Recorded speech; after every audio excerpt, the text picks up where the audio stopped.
নমস্কার বন্ধুরা, এই মুহূর্তে আপনাদের সকলের জন্য একটি বিরাট সুখবর। লক্ষ্মী ভান্ডার এবং বার্ধক্য ভাতার টাকা কিন্তু ছাড়া হয়েছে এবং ইতিমধ্যেই আপনাদের কারো বা ব্যাঙ্কে অ্যাকাউন্টে টাকা এসছে, আবার কারো ব্যাঙ্ক অ্যাকাউন্টে টাকা আসেনি। কিন্তু যাদের টাকা এসছে তাদের সেই প্রমাণ আপনাদের সামনে তুলে ধরবো, বর্তমানে কাদের কত করে টাকা এসছে এবং যদি কারো টাকা না এসে থাকে তাহলে তাদের কি করতে হবে সেই সম্পর্কেও বিস্তারিতভাবে জানানো হয়েছে আজকে আপনাদের এই ভিডিওতে। এবং তার সাথে আমাদের রাজ্যের মাননীয় মুখ্যমন্ত্রী মমতা বন্দ্যোপাধ্যায় একটি বড় ঘোষণা করে দিয়েছেন, যাদের টাকা আসেনি বা যারা এখনো পর্যন্ত ফর্ম ফিল আপ করতে পারেননি তাদের জন্য একটা বড় পদক্ষেপ নিয়েছে মুখ্যমন্ত্রী মমতা বন্দ্যোপাধ্যায়। এবং দেখে নিন, বর্তমানে কারো বা 1000 টাকা এবং কারো বা 9000 টাকা এসছে। যাদের 9000 টাকা এসছে তাদের কিন্তু বিগত সেই দিন থেকেই টাকাগুলো এসছে যবে থেকে তারা টাকা পায়নি। এই ব্যক্তিটা বিগত 9 মাস টাকা পায়নি এবং এই মাসে তাদের টাকা এসছে এবং এই মাসে টাকাটা যখনই এসছে তাদের একসাথে 9000 টাকা চলে এসছে। অর্থাৎ বিগত যত মাসের আপনি টাকা পাবেন না সেই টাকা সমেত কিন্তু বর্তমানে টাকাটা একসাথে হয়ে আপনাদের ব্যাঙ্ক অ্যাকাউন্টে ঢুকছে। তো ইতিমধ্যে যদি আপনাদের ব্যাঙ্ক অ্যাকাউন্টে এখনো পর্যন্ত টাকা না এসে থাকে তাহলে আপনারা টাকা পাবেন। যত মাসের টাকা পাননি তত মাসেরই টাকা পাবেন, একসাথে সমস্ত টাকা আপনাদের ব্যাঙ্ক অ্যাকাউন্টে অ্যাড হবে। যদি আপনারা 2021 সালে আবেদন করে থাকেন বা 2020 সালে বা 2022 সালে বা 2023 সালে আবেদন করেছেন, একবার টাকা পেয়েছেন তারপরে টাকা পাননি, তাহলে কিন্তু আপনাদের ব্যাঙ্ক অ্যাকাউন্টে বকেয়া যত টাকা আছে সমস্ত টাকা চলে আসবে। যদি আপনারা একটা টাকাও না পেয়ে থাকেন তাহলে কিন্তু আপনাদের আসবে না। তার মানে হচ্ছে আপনাদের কোথাও একটা গন্ডগোল আছে, সেই জন্য আপনাদের ব্যাঙ্ক অ্যাকাউন্টে টাকা এসে পৌঁছায়নি। যদি আপনাদের একবার টাকা এসছে বা দুবার টাকা এসছে তারপরে আসেনি, তাহলে কিন্তু আপনাদের সমস্ত বকেয়া টাকা একসাথে হয়ে আপনাদের ব্যাঙ্ক অ্যাকাউন্টে আসছে এবং ইতিমধ্যেই অনেকেরই কিন্তু চলে এসছে। যদি আপনার না এসে থাকে তাহলে একটু ওয়েট করুন, আপনার চলে আসবে। এবং যদি আপনি আবেদন করেছেন, বহুদিন হয়ে গেছে এখনও পর্যন্ত টাকা পাননি, তাহলে আপনার জন্য একটা বড় সুখবর। 20 তারিখ থেকে 12 তারিখ পর্যন্ত নতুন জনসংযোগ কর্মসূচি চালু করছেন আমাদের রাজ্যের মাননীয় মুখ্যমন্ত্রী মমতা বন্দ্যোপাধ্যায়। সেই কর্মসূচিতে আপনারা সমস্ত অভিযোগ জানাতে পারবেন।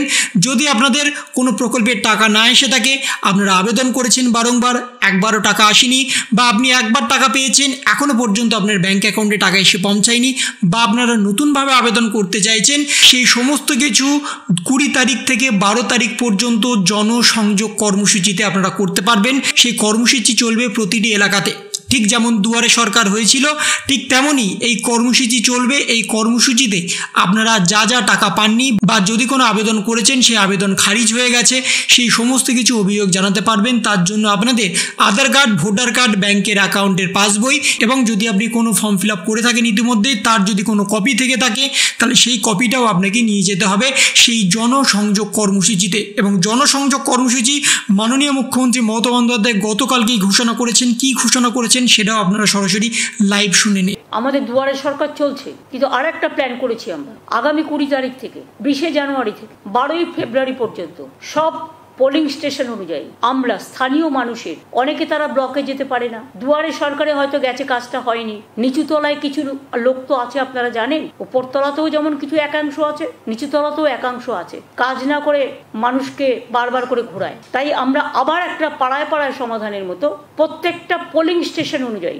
আমাদের 3 জন করে অফিসাররা বসবে। যদি কারো শংসাপত্র নিয়ে কোনো অভিযোগ থাকে জানাবেন দয়া করে, শিডিউল কাস্ট, শিডিউল ট্রাইবসটা বিশেষ করে। যদি কারো রেশন পাচ্ছেন না, একবার 15 দিন অন্তর পেয়েছে, তার কারণ হচ্ছে রেশনের স্ট্রাইক চলছিল রেশন ডিলারদের। যেমন রেশন আপনারা পান মাসে মাসে আপনারা পাবেন, কেউ আপনাদেরটা আটকাবে না। লক্ষ্মীর ভান্ডার যদি কেউ বঞ্চিত হয়ে থাকেন নাম লেখাবেন। কৃষক ভাতা যদি কেউ বঞ্চিত হয়ে থাকেন নাম লেখাবেন। মৎস্য চাষীদেরও আমরা কেউ মারা গেলে 2 লাখ টাকা দিই, তাদেরও নানাভাবে হেল্প করি। কৃষক বন্ধু থেকে কেউ বঞ্চিত হলে নাম লেখাবেন। মারা গেছে কৃষক পরিবার, যদি এরকম কেউ বঞ্চিত হয়ে থাকেন নাম লেখাবেন। এবং পরিযায়ী শ্রমিকরাও তাদের পরিবারের কোনো সমস্যা থাকলে নাম লেখাবেন। আমরা আপনাদের পাশে আছি। সেই জন্য এটা স্পেশাল, এটার নাম হবে জনসংযোগ যাত্রা। যাত্রা না, জনসংযোগ প্রোগ্রাম, কর্মসূচি। তাহলে বর্তমানে আপনারা শুনে নিলেন, আমাদের রাজ্যের মাননীয় মুখ্যমন্ত্রী মমতা বন্দ্যোপাধ্যায় স্পষ্টত জানিয়ে দিয়েছেন যারা যে প্রকল্পের টাকা পাননি সেই সমস্ত প্রকল্পের টাকা এবার দিতে চলেছেন মাননীয় মুখ্যমন্ত্রী মমতা বন্দ্যোপাধ্যায়। তার জন্য আপনাদের জনসংযোগ কর্মসূচিতে যেতে হবে এবং সেখানে গিয়ে আপনাদের যা সমস্যা আছে সেগুলোকে তুলে ধরতে হবে এবং সেই সমস্যার ভিত্তিতে আপনাদের সমস্ত কিছু সমাধান করে দেওয়া হবে আপনাদের সামনেই। তো এই ছিল একটা ছোট্ট ভিডিও আপনাদের সকলের জন্য। যদি আপনাদের ভিডিওটা ভালো লেগে থাকে তবে লাইক করুন, শেয়ার করুন এবং অবশ্যই সাবস্ক্রাইব করুন। তার পাশাপাশি আপনার মতামত কমেন্টের মাধ্যমে জানান। ভালো থাকুন, সুস্থ থাকুন, ধন্যবাদ।